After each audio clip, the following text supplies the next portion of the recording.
Bien, continuamos con nuestro curso de teoría de números. Seguimos desarrollando los contenidos de la unidad 2 de divisibilidad de números primos y en esta ocasión vamos a seguir profundizando en el estudio de las funciones aritméticas. ¿Ok? Recordemos que ya en el video anterior hablamos principalmente de lo que era la función tau. ¿Verdad? Que básicamente lo que hacía la función tau era contar la cantidad, ¿verdad? La cantidad de divisores, ¿verdad? Que tiene un número entero, la cantidad de divisores positivos, ¿verdad? Y vimos que esta función era bastante interesante porque podíamos de alguna manera dar una expresión para la función utilizando la descomposición prima. Demostramos, ¿verdad?, que tau de n simplemente se podía calcular como el productorio desde i igual 1 hasta acá de r sub i más 1, donde los r sub i vendrían siendo los exponentes, ¿verdad? De los primos de la factorización prima, ¿no? Por ejemplo, si yo tengo el número 20, yo sé que el 20 es 10 por 2 y este 10 es lo mismo que 5 por 2. Por lo tanto, la descomposición prima del 20 va a ser 2 al cuadrado por 5. Podríamos decir 5 elevado a 1. En este caso, ¿verdad? Estos exponentes van a ser los r sub i. ¿Verdad? Tendríamos a R1 y R2 y por lo tanto la cantidad de divisores del 20 es simplemente a cada uno de estos exponentes ir sumándole 1 e ir haciendo el producto, ¿no? A este 2 le sumamos 1, me quedan 3, por a este 1 le sumamos 1, me queda 2 y eso me da 6. Eso significa que el 20 va a tener 6 divisores positivos, ¿ok? 6 divisores positivos distintos.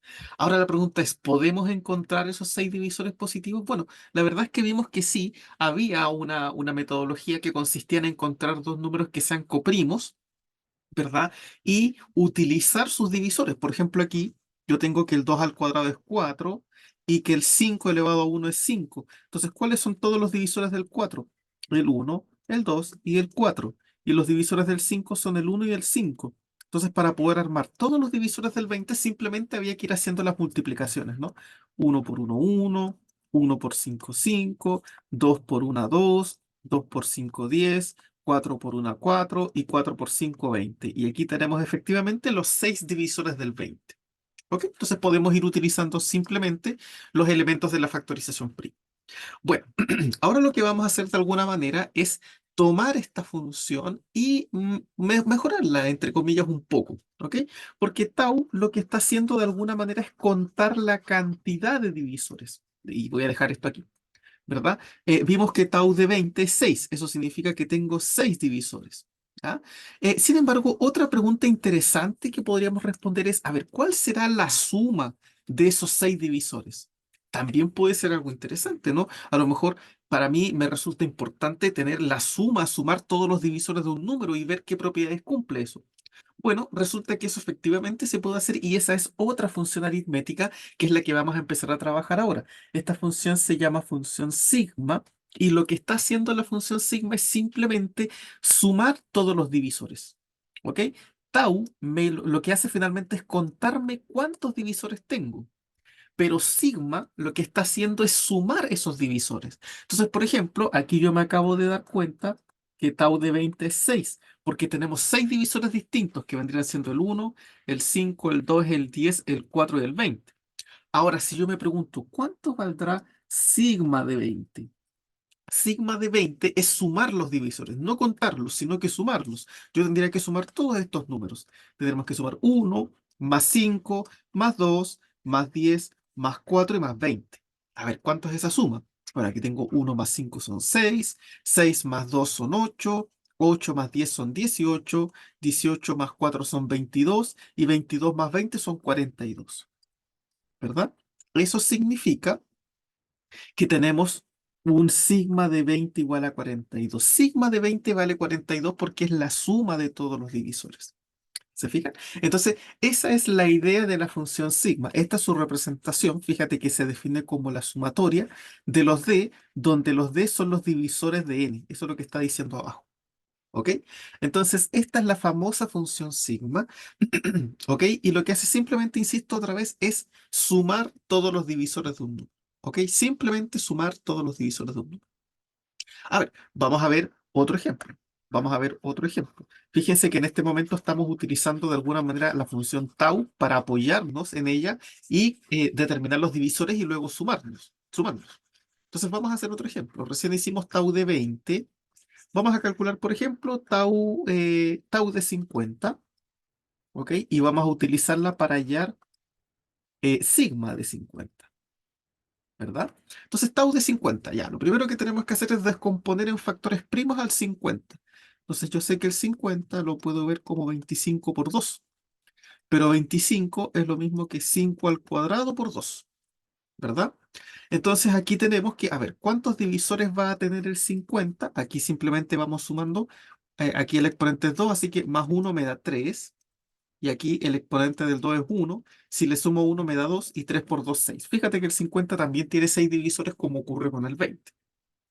Ahora, la pregunta es, ¿cuáles son esos divisores? Bueno, tomemos estos elementos de la factorización prima. Tomemos el 5 al cuadrado y el 2. El 5 al cuadrado es 25 y el 2 es simplemente 2, ¿verdad? Estos números son coprimos. Por lo tanto, podemos utilizarlos para hallar a todos los divisores. A ver, ¿cuáles son los divisores del 25? El 1, el 5 y el 25. Y los divisores del 2 son el 1 y el 2. Entonces, si ahora hacemos todas las posibles combinaciones, nos queda aquí. Va a ser 1 por 1, 1 por 2, 5 por 1, 5 por 2 que es 10, 25 por 1 que son 25 y 25 por 2 que son 50. Aquí están los 6 divisores del 50, no hay otro. Ahora, la pregunta es, ¿cuánto vale sigma de 50? Bueno, simplemente tenemos que sumarlo, ¿verdad? Entonces vamos sumando. Bueno, fíjate que aquí 25 más 5 son 30. 30 más 50 son 80. 80 más 10 son 90, más 2, 92 y más 1, 93. Entonces, sigma de 50 vale 93 porque es la suma de todos los divisores del 50. ¿Se fijan? Es así de sencillo. Simplemente sigma lo que hace es ir sumando todos los divisores. ¿Ok?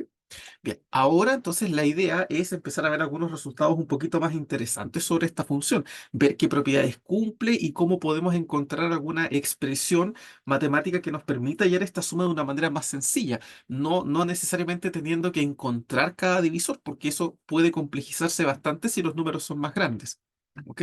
Entonces, para ello tenemos el siguiente lema. ¿Ok? Este lema dice, si P es un número primo, entonces sigma de P es simplemente P más 1. Claro, eso tiene sentido porque recuerden que si P es primo, los únicos dos divisores del P son el P y el 1, ¿verdad? Los únicos dos divisores posibles de un número primo son el 1 y el P, los únicos divisores positivos, ¿no? Entonces, como sigma de P lo que hace es sumar a los divisores, bueno, sería simplemente P más 1.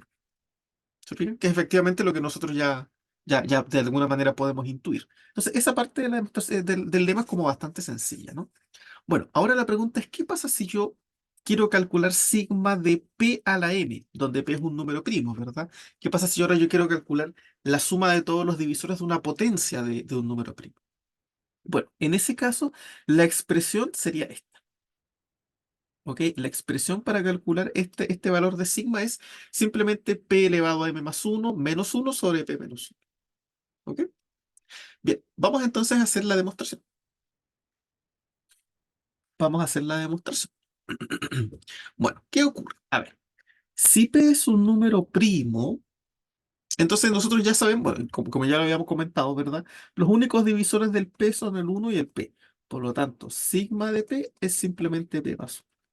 O sea que eso que está ahí es bastante sencillo de demostrar. Ahora la pregunta es, ¿qué pasa si yo tengo una potencia de un número primo? ¿Cuáles son los divisores de una potencia del número primo? Bueno, resulta que los únicos divisores de P elevado a m son 1, P, P cuadrado, P cubo y así sucesivamente hasta P elevado a n. O sea, los únicos divisores de una potencia de un primo son todas las demás potencias menores o iguales que el primo y a eso le agregamos el 1. El 1 que vendría siendo como el primo elevado a cero, ¿no? P elevado a cero, ¿cierto? Sería, esas finalmente son los únicos divisores de un primo. Por ejemplo, pensemos en no sé, en el 16. 16 es lo mismo que 2 elevado a 4. Ah, y el 2 es un primo. Entonces, ¿cuáles son los divisores del 16? Son simplemente todas las potencias de 2. O sea, vendría siendo 2 elevado a 0, que es 1, 2 elevado a 1, que es 2, 2 elevado a 2, que es 4, 2 elevado a 3, que es 8, y 2 elevado a 4, que es 16. Fíjense. Estos son los únicos divisores del 16. ¿Ok? No hay otro divisor del 16. Bueno, aquí me está diciendo que en general esto ocurre para cualquier primo. ¿Ya? Entonces, los únicos divisores vendrían siendo estos. Ahora, evidentemente, si estamos afirmando que los únicos divisores de una potencia de un primo son 1, p, p cuadrado, p cubo, y así hasta p a la m, esto hay que demostrarlo, o sea, no es algo trivial. Entonces, vamos a hacer la demostración. ¿Ok? Entonces, supongamos que d es un divisor de p elevado a m. ¿Ya? Evidentemente, todos estos que están acá dividen a P a la M, son divisores de P a la M, eso está claro. El uno divide al P a la M, claro, porque P a la M es uno por P a la M. P a la M es un entero, así que se puede. P también divide a P a la M, porque P a la M es simplemente P por P elevado a M menos uno, ¿se fijan? Y este es un entero. Y así uno puede ir jugando de alguna manera, ¿ya? Entonces, estos que están aquí, evidentemente sí son divisores. ¿Ya? Ahora la pregunta es, ¿habrá algún otro divisor aparte de estas potencias de P? Bueno, eso es lo que vamos a demostrar que en realidad no, que los únicos divisores son estos. ¿Ya? Entonces, supongamos que yo tengo D un divisor de P a la M, y supongamos que ese D es distinto de P elevado a, donde A está entre 0 y M. ¿Sí? O sea, básicamente lo que estoy diciendo es que este D es un divisor distinto de estas potencias que están acá. Supongamos que hay un divisor distinto de estos. Vamos a llegar a la contradicción. Esa es como la idea finalmente. ¿Ya? Entonces, ¿qué es lo que ocurre? Si D es un divisor de P a la M, ¿verdad? Entonces, fíjate que D no es 1. D es distinto de 1, porque aquí está el 1. Entonces, y estamos suponiendo que D no es ninguno de estos, así que D no es 1. D tiene que ser entonces mayor que 1, ¿verdad? Porque estamos trabajando simplemente con divisores positivos. D es un número mayor que 1. Ah, entonces, ¿qué ocurre si D es un número mayor que 1? Por el teorema fundamental de la aritmética, D tiene que tener una descomposición prima, ¿verdad? Entonces, D debe tener una descomposición prima. ¿Y qué es lo que ocurre?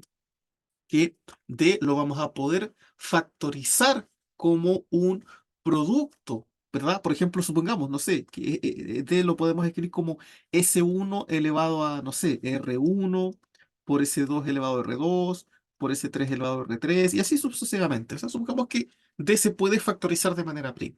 Que se puede, porque D es mayor que 1. Recuerden que el teorema fundamental de la aritmética dice que todo número entero mayor que 1 se puede descomponer en un producto de factores primos. Ahora, supongamos que, no sé, imagínense que yo escojo cualquiera de los que están acá. Supongamos que tomo S. Supongamos que S pertenece a la descomposición prima de D. Entonces, S tiene que dividir a D, ¿verdad? Si yo tomo un elemento de la descomposición prima, S entero divide a D. ¿Ok? Eso está completamente claro. ¿Ya? Entonces, supongamos que S divide a D. Bueno, ¿qué ocurre? Si S divide a D, y aquí estamos suponiendo que D divide a P a la N, entonces, ¿qué ocurre? Que S tiene que dividir a P a la N, ¿verdad? S tiene que dividir a P a la N. Pero recordemos que, y S tiene que ser primo, ¿verdad? S es un número primo, es uno de los que está acá, S es primo, S es primo, porque es uno de los primos que escogimos acá, que yo le puse S, podría haber sido cualquiera. Bueno, fíjate que P a la M simplemente es P multiplicado por P, multiplicado por P y así sucesivamente, ¿verdad? O sea, P a la M simplemente es P por P M veces. Eso es todo. ¿Ya? Pero ¿qué ocurre? Si S divide a por P, bla, bla, bla, bla, y S es primo, entonces recordemos que si yo tengo un primo que divide un producto, entonces ese primo tiene que ser igual a alguno de los elementos que está dentro del producto. ¿Verdad? Tiene que ser igual a alguno de los elementos que está acá. Eso significa que S va a tener que ser alguno de los primos que está acá. Pero los primos que están acá simplemente son P, ¿verdad? Simplemente P. Entonces S va a tener que ser igual a P o algún producto de estos P. A lo mejor es igual a esta multiplicación de estos dos, que yo los podría juntarlos y hacerlos uno, ¿verdad? Entonces S va a tener que ser igual a alguna de las potencias de P.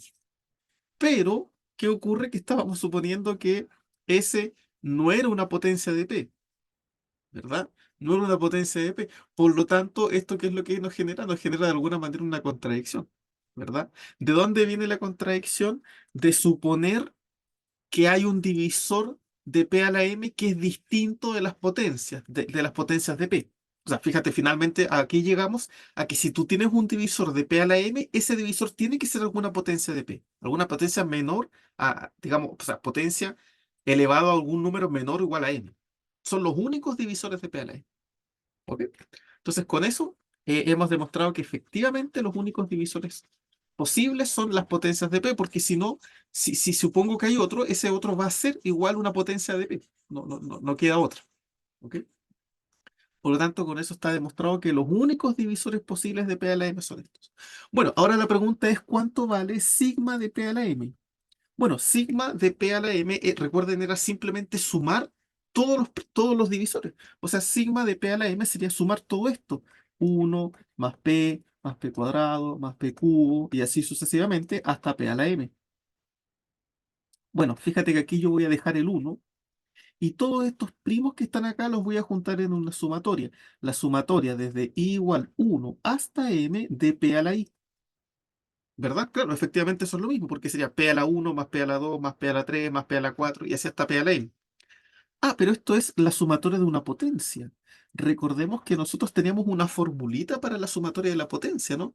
Recordemos, nosotros eso lo demostramos en la unidad uno. La sumatoria de la potencia era simplemente la potencia elevado a este exponente más uno menos P dividido en P menos uno. ¿Verdad? Esa era la formulita que nosotros la vimos en la unidad uno cuando trabajamos con sumatoria. Esa es la suma de las potencias, ¿no?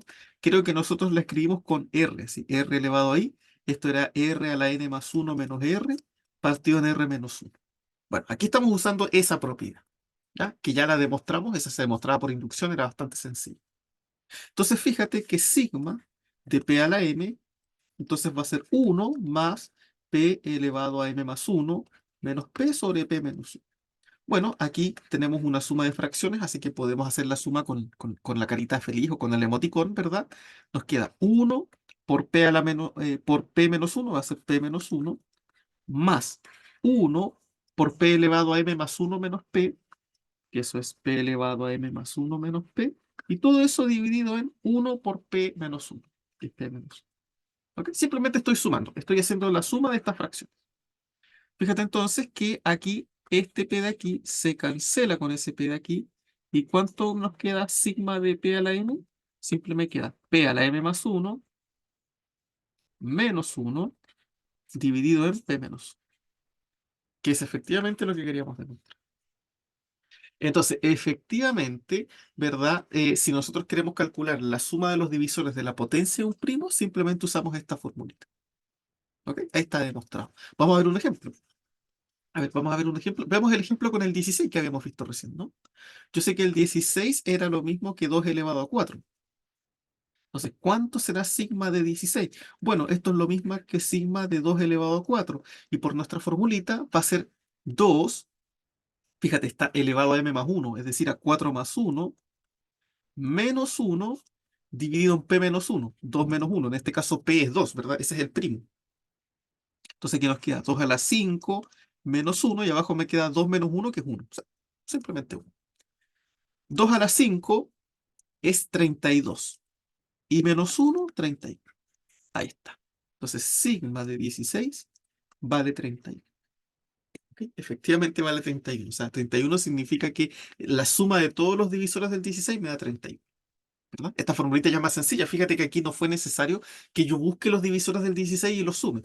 Simplemente reemplazar la formulita. Entonces, esto nos está facilitando bastante más el trabajo. Pero fíjate que todavía esta fórmula, este lema, está limitado a la potencia de un primo. La idea sería ahora encontrar una fórmula para hallar el valor de sigma para cualquier número entero, que no sea necesariamente un primo o una potencia de un primo. Entonces, para eso vamos a demostrar la siguiente proposición. La siguiente proposición dice que la función sigma de n es una función multiplicativa. Ah, fíjate que esto está bastante interesante. Nosotros hablamos de funciones multiplicativas en el video anterior. Dijimos que tau de n era una función multiplicativa. ¿Qué significaba que una función sea multiplicativa? Significaba que si tú quieres calcular tau de un producto, por ejemplo, de P por Q, y además el máximo común divisor entre P y Q es 1, es decir, si tú quieres calcular tau del producto de números coprimos, eso es lo mismo que calcular tau del primero por tau del segundo. ¿Ya? Eso significa que una función sea multiplicativa en general, ¿no? Que si tú quieres calcular la función en un producto de coprimos, que eso se pueda separar como el producto del primero por el segundo, digamos, ¿no? Bueno, resulta que esta misma propiedad también es válida para sigma. También sigma es una función multiplicativa. ¿Qué significaría que sigma es multiplicativa? Significa que si el máximo común divisor, ¿ya?, entre x e y, voy a usar esas letras, entre x y y es 1, entonces, ¿qué tiene que ocurrir? Que sigma de x por y tiene que ser igual a sigma de x por sigma de y. Eso es lo que significa que una función sea multiplicativa. ¿Ok? Y efectivamente, sigma es una función multiplicativa, o sea, se cumple esta propiedad. Entonces, vamos a hacer la demostración. Vamos a hacer la demostración.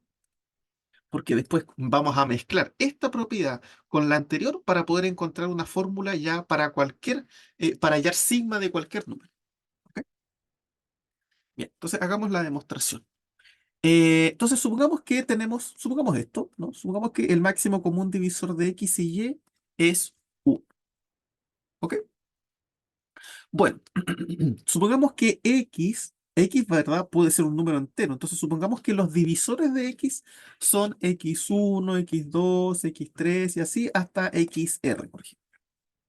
¿Ya? Entonces, estamos de acuerdo que sigma de x va a ser la suma de todos sus divisores, o sea, va a ser la suma de x1 más x2 y así sucesivamente hasta xr, ¿no? O sea, estamos suponiendo que estos de aquí son los divisores de x. Los divisores de x. Ya. Por otro lado, si escojo y también va a tener divisores, ¿verdad? Porque todos los números tienen divisores, hasta los primos, que tienen solamente al uno y al mismo, pero van a tener siempre divisores. Entonces, el y también va a tener a sus divisores, ¿no? Supongamos que son y1, y2, y3, y así hasta y sub s. Fíjate que puse s aquí y r arriba porque no tienen por qué ser la misma cantidad de divisores, ¿no? Supongamos que estos de aquí son los divisores de y. Entonces, sigma de y va a ser la suma de todos estos divisores, ¿no? O sea, va a ser y1 más y2 y así sucesivamente hasta ys. Ahora, ¿qué ocurre? Como el máximo común divisor entre x y y es 1, se cumple que cada divisor de x por y es multiplicar un divisor de x por un divisor de y, ¿verdad? Recuerden que eso nosotros lo demostramos. Si nosotros teníamos dos números coprimos, o sea, si yo, por ejemplo, quería calcular los divisores del 20, lo que nosotros teníamos que hacer de alguna manera era encontrar dos números que sean coprimos cuyo producto sea 20. Por ejemplo, el 4 y el 5. 4 por 5 es 20 y los dos son coprimos. Entonces, ¿cuál es el chiste de hacer esto? Que si nosotros multiplicamos todos los divisores del 4 con todos los divisores del 5, eso me va a dar todos los divisores del 20, son todos los divisores de 4 por 5. ¿Se fijan? Bueno, aquí estamos suponiendo, vamos a hacer lo mismo. Como x y y son coprimos, cada divisor de x por y es multiplicar un divisor de x con un divisor de y. ¿Se fijan? Es decir, ¿cómo sería? O sea, sería multiplicar todos con todos, ¿no? Sería, por ejemplo, los divisores de x por y va a ser x1 por y1, ¿verdad? Aquí estoy multiplicando el primer divisor de x con el primer divisor de y. Más, porque acuérdense que lo que hacemos finalmente con sigma, sigma de x por y es sumar todos los divisores. Entonces aquí tendría el primero. El segundo divisor sería multiplicar x1 por y2, ¿verdad? X1 por Y2. Y así yo tendría que ir multiplicando todos con todos, ¿no? Así yo tendría que seguir hasta que termine con el X1, hasta que multiplique X1 por YS. Fíjate que YS es el último. Una vez que haga eso, tengo que empezar con X2, ¿verdad? Ahora yo tendría que multiplicar X2 por Y1, X2 por Y2, y así hasta X2 por YS. Y así sigo, continúo, ¿verdad? Esta suma sigue, hasta que llego a XR y multiplico XR con todos los divisores de XY. Es decir, me va a quedar más XR por Y1 más XR por Y2, y así sucesivamente hasta que multiplique XR por Y. Bueno, resulta que si tú te das cuenta, de esta primera expresión, como aquí multipliqué solamente el x1 por todos los ys, puedo factorizarlo. Entonces, sigma de x por y va a ser x1 por todos los ys. Y1 más y2 más bla, bla, bla, más ys. Bueno, resulta que después voy a hacer lo mismo con el x2. También va a ser x2 por y1, x2 por y2, x3, x2 por y3, y así. Entonces también voy a poder factorizarlo. Voy a poder factorizar x2 por la suma de todos los y. Por y1 más y2 más bla, bla, bla, más y. Y esto sigue, sigue y sigue hasta que lleguemos al xr. Otra vez vamos a poder factorizar el xr porque el xr está multiplicando a todos los y. Entonces vamos a multiplicar, vamos a factorizar XR por Y1 más Y2 más bla, bla, bla, más Y. ¿Se fijan? Y nos queda esa expresión. Ahora, ¿cuál es el chiste de esto? Que fíjate que como en todos ahora se repite la suma del Y1 hasta el YS, podemos factorizarlo. Entonces, sigma de X por Y va a ser factorizar todo eso, ¿verdad? El Y1 más Y2 más bla, bla, bla, más YS y ahora, ¿quiénes me van a ir quedando? Me va a quedar X1 más X2, después más X3, más X4, más X5 y así hasta XR. ¿Te fijas? Entonces aquí me va a quedar X1 más X2 más X3, bla, bla, bla, hasta XR. Ya, ¿y esto es qué cosa? Fíjate, la suma de todos los x y, acuérdense, era sigma de x por. ¿Y quién era la suma de todos los y? Ah, ese era sigma de y. Ah, entonces efectivamente la función es multiplicativa. ¿Se fijan? Efectivamente la función sigma es una función multiplicativa. ¿Ok? Con eso se termina la prueba. O sea, el chiste está en darse cuenta de dónde está como el origen de la prueba, de aquí, de acordarse que el máximo común divisor entre x y y es 1 y por lo tanto todos los divisores de x por y es combinar todos los divisores de x y multiplicarlos por todos los divisores de y. Eso ocurre solamente cuando el máximo común divisor es 1. Recuerden que si no es 1, en algún momento se empiezan a repetir los divisores. Eso lo vimos en el video anterior. ¿Ya? Dimos un ejemplo donde los números no eran coprimos, entonces al empezar a multiplicar los divisores, habían algunos que se empezaban a repetir. Pero cuando el máximo común divisor era 1, nunca se repetían. O sea, cada producto te generaba un divisor distinto. Entonces, esa es la gracia de que el máximo común divisor sea 1. ¿Ok? Entonces, con esto se demuestra que efectivamente sigma es una función multiplicativa.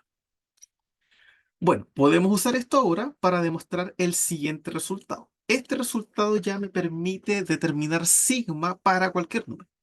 Ya, o sea, ahora sí vamos a poder hallar la suma de los divisores de cualquier número utilizando una expresión que, fíjate, también depende de la factorización prima del entero n. ¿Sí? También, al igual que teníamos una fórmula para calcular tau en función de la factorización prima, también tenemos una para sigma en función de la factorización prima. Entonces, ¿qué es lo que me dice este resultado? Me dice que si n es igual a un producto, ¿verdad? Varios primos, ¿verdad? Si esa es la factorización prima de n, que nos asegura de alguna manera el teorema fundamental de la aritmética, entonces sigma de n simplemente es este productorio, es esta multiplicación que está. ¿Ok? Es simplemente esa multiplicación. ¿Ok? Bien, vamos a hacer la demostración y después vamos a hacer algunos ejemplos. Ya, supongamos que n es el producto de esta estructura que está acá. Es P1 elevado a R1 por P2 elevado a R2 y así sucesivamente hasta P sub K elevado a RK. Supongamos que esa es la factorización prima de R, o sea, de n. ¿Ya? Fíjate que una cosa interesante es que todos los P sub I que hay aquí son coprimos 2 a 2. ¿Ya? Todos son coprimos, ¿verdad? ¿Por qué? Porque fíjate que estamos trabajando con puros primos. ¿Ya? Estamos trabajando con puros primos. Entonces, si trabajamos con puros números primos, todos ellos tienen que ser coprimos entre sí, necesariamente. ¿Verdad? No hay un primo que divida a otro, porque si no, el otro no sería primo, ¿verdad? Entonces, si trabajamos con puros números primos, siempre el máximo común divisor va a ser uno. Y si esto se eleva a una potencia, va a seguir siendo uno. No hay ningún problema con eso. Eso significa que todos estos números que están aquí son coprimos. Ah, entonces, como son coprimos, podemos utilizar la propiedad anterior que nos decía que si los números eran coprimos, la función sigma era multiplicativa. ¿Te fijas? A ver, entonces, ¿cómo podemos aprovechar eso? Bueno, resulta que sigma de n es lo mismo que sigma de P1 elevado a R1 por P2 elevado a R2 y así sucesivamente hasta P sub k elevado a R sub k. Como todos estos números son coprimos y la función sigma es multiplicativa, se puede separar. Esto va a ser lo mismo que sigma de P1 elevado a R1 por sigma de P2 elevado a R2 y así sucesivamente hasta llegar a sigma de P sub k elevado a R sub k. ¿Ok? Ahora fíjate, estos son puras potencias de primos. Entonces podemos utilizar la expresión anterior a esta, ¿verdad? El lema que nos permitía calcular, fíjate, acá lo tenemos, sigma de una potencia de un primo. Vamos a usar esta propiedad, ¿verdad? Con cada uno de los primos que aparece acá. Entonces, ¿cómo nos va a quedar? Ya, para el primero, a ver, ¿cómo se calculaba? Bueno, esto era simplemente P1 elevado a R1 más 1, ¿verdad? Menos 1 sobre P1 menos 1, multiplicado. Ahora con este. Aquí va a ser lo mismo. P2 elevado a R sub 2 más 1 menos 1 sobre P sub 2 menos 1. Y así esto sigue, sigue y sigue hasta llegar a P sub K, que esto va a ser P sub K elevado a R sub K más 1 menos 1 sobre P sub K menos. Bueno, esto si yo lo quiero escribir con una... Fíjate que hay puras multiplicaciones, entonces esto yo lo puedo escribir como una productoria. ¿Cómo lo voy a escribir? La productoria desde igual 1 hasta K, ¿verdad? Porque ahí tenemos K elementos. ¿De quién? Bueno, fíjate que en cada caso es el primo yésimo elevado a R sub i más 1 menos 1 sobre ese primo menos. Y ahí está la demostración. Eso es exactamente lo que queríamos demostrar. O sea, simplemente aquí combinamos el hecho de que tenemos una función multiplicativa que nos permitió separar sigma y aprovechamos la formulita que habíamos encontrado aquí en el lema 9 que nos permitía calcular sigma de una potencia de un primo. Entonces, con eso tenemos una expresión para calcular ya sigma de cualquier número en función de su factorización prima. Entonces, fíjate que esto ya se empieza a poner bastante interesante. A ver, vamos a hacer un ejemplo. Vamos a hacer un ejemplo.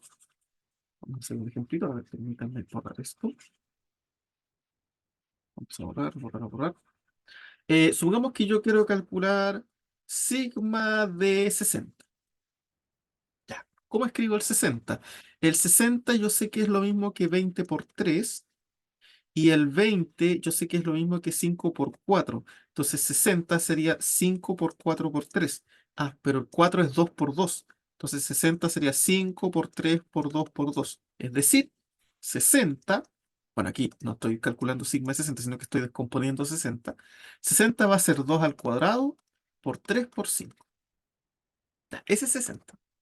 Este es 60. Esta es la descomposición prima del 60. Ya, entonces ahora la pregunta es, ¿cuánto valdrá sigma de 60? Es decir, ¿cuánto será la suma de todos sus divisores? Bueno, calcular todos los divisores de 60 va a ser, digamos, nos podemos demorar un poco. Y después sumarlo, igual nos vamos a demorar otro poco más, ¿verdad? En cambio, esta fórmula es mucho más rápida. Porque ¿qué es lo que me dice?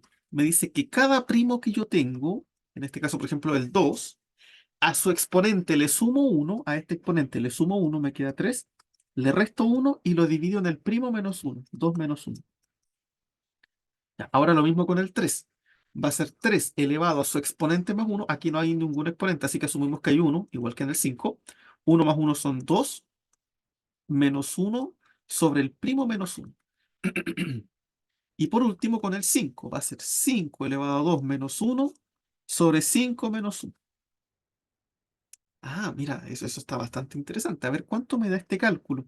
Bueno, fíjate que arriba tengo 2 al cubo 8, menos 1 es 7 y 2 menos 1 es 1.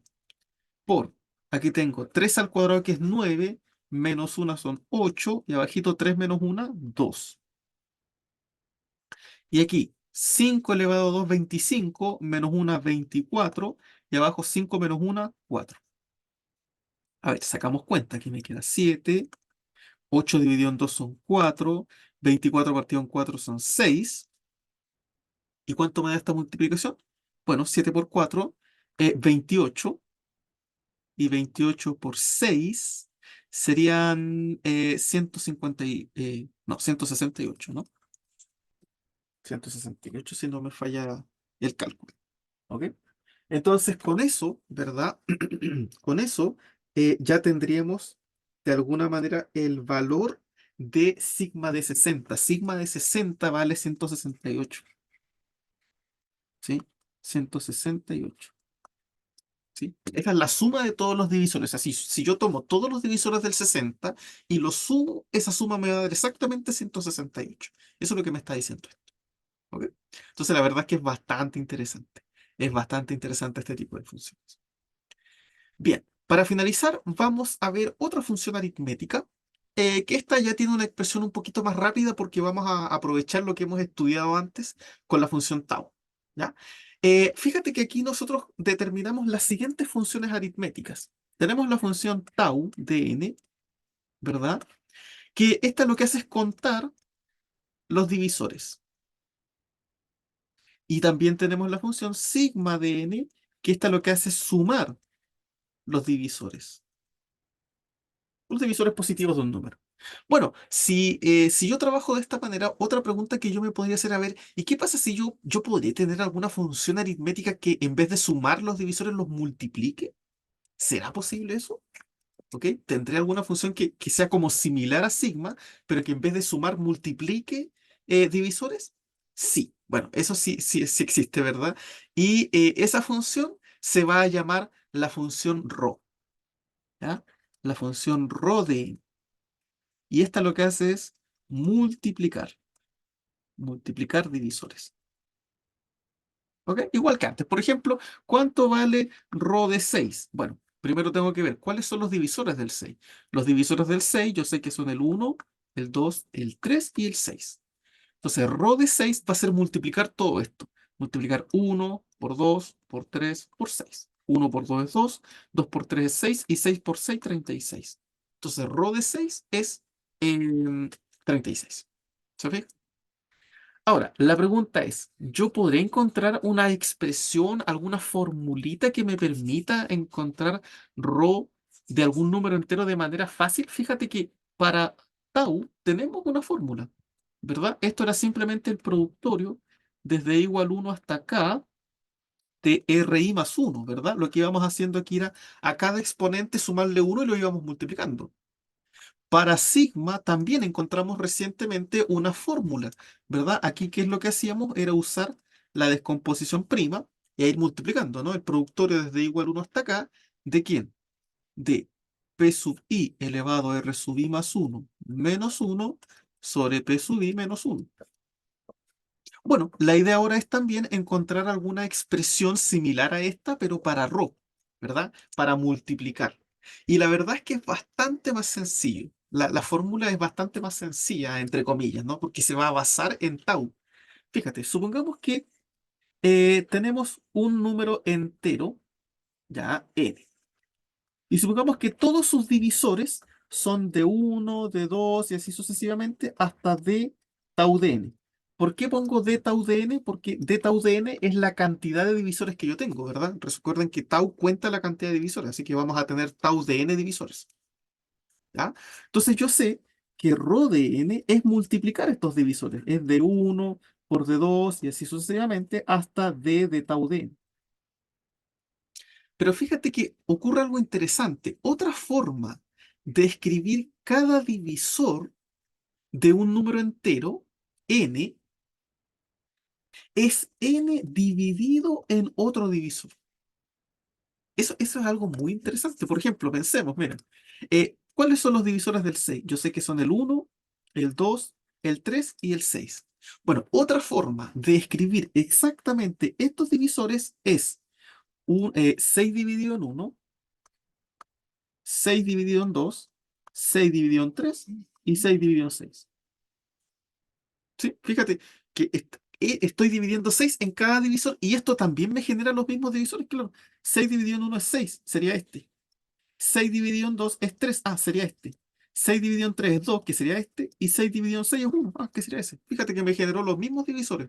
Entonces, otra forma de construir o escribir los mismos divisores es dividiendo n entre cada divisor. O sea, n, yo también podría escribir sus divisores como n entre d1, n entre d2 y así sucesivamente hasta n entre d de tau de n. Entonces, en ese caso, rho de n sería multiplicar esto, ¿no? Sería multiplicar n sobre d1 por n sobre d2 y así sucesivamente hasta n entre d tau de n, ¿verdad? Es exactamente lo mismo. Y fíjate que estas divisiones siempre van a ser enteras, ¿ah? ¿Por qué? Porque si d1 divide n, por ejemplo, significa que n se puede escribir como d1 por k, donde k es un entero. Entonces, si este d1 pasa dividiendo, me queda que n entre d1 es igual a k, y k es un entero, así que esta división es entera. O sea, cada una de estas divisiones es un número entero. No es que yo aquí esté trabajando con números decimales, ni mucho menos. ¿Ya? Entonces, ahora vamos a multiplicar estas dos expresiones. Voy a multiplicar rho de n con rho de n. Bueno, rho de n con rho de n sería rho cuadrado de n, ¿no? Y esto va a ser multiplicar esta expresión que está acá, de 1 por de 2 y así sucesivamente, hasta d tau de n por esta expresión que está acá, que sería n entre d1, n entre d2 y así sucesivamente hasta n entre d tau de n. Fíjate que ¿qué va a ocurrir? Cada uno de estos divisores se va a ir cancelando. Cada uno de estos divisores se va a ir cancelando y finalmente me va a quedar la pura multiplicación de los n. N por n por n por n por n. ¿Cuántas veces multipliqué el n? Lo multipliqué tau de n veces, ¿verdad? Porque teníamos tau de n divisores. Entonces, rho cuadrado de n es simplemente n elevado a tau de n. Es n elevado a tau de n. Bueno, si ahora yo de alguna manera aplico raíz, diríamos de alguna manera, ¿verdad? Si lo hacemos así, a ver, ¿qué es lo que uno hacía aquí? Uno hacía, aplicaba la raíz, entonces se cancelaba, rho es un número positivo, así que me queda simplemente rho de n. Y aquí la raíz de n a la tau de n, recuerden, como aquí el índice es 2, ese n se puede pasar dividiendo al tau de n. Entonces esto es lo mismo que n elevado a tau de n medios. Entonces aquí tenemos una expresión para rho de n. ¿Te fijas? Ahora sí, rho de n entonces va a ser simplemente n a la tau de n partido en 2. ¿Se fijan? Y esa es una expresión que tenemos para calcular la multiplicación de todos los divisores. ¿Se fijan? Entonces con eso ya tenemos tres funciones aritméticas que son muy interesantes. Muy interesantes. Ahora, eh, otra pregunta interesante podría ser, bueno, ¿la función rho será una función multiplicativa? ¿Será completamente multiplicativa? Eso habría que entrar a estudiarlos. Eso se lo dejo de tarea. Pero la verdad es que es bastante interesante lo que ocurre con esta función. Fíjate, entonces ya tenemos tres expresiones. A ver, vamos a corroborar la formulita de tau para el 6, porque ya teníamos el valor de rho igual a 6, ¿no? Entonces, a ver, rho de 6 me dice aquí la formulita que esto debería ser 6 elevado a la tau de 6 partido en 2. ¿Cuánto es tau de 6? Bueno, tau de 6 es la cantidad de divisores del 6, que sería 1, 2, 3, 4 divisores. Entonces esto sería 6 elevado a 4 medios. 4 medios es 2, 6 al cuadrado es 36. Ah, fíjate que efectivamente nos dio lo mismo, ¿no? ¿Se fijan? Entonces ahí tenemos otra función aritmética que es muy interesante. Ya entonces tenemos expresiones para contar la cantidad de divisores, para saber cuál es la suma y saber también cuál es el producto. ¿Ya? Les dejo la pregunta. A ver, rho, ¿será multiplicativa? ¿Multiplicativa? ¿Será completamente multiplicativa? Esa es una pregunta interesante. Ahí se las dejo para que puedan jugar un poquito con este concepto. Bien, con eso entonces vamos finalizando este video. Cualquier duda, pregunta, consulta me la dejan en los comentarios y ya nos veríamos en una próxima ocasión. Que estén todos ustedes muy bien.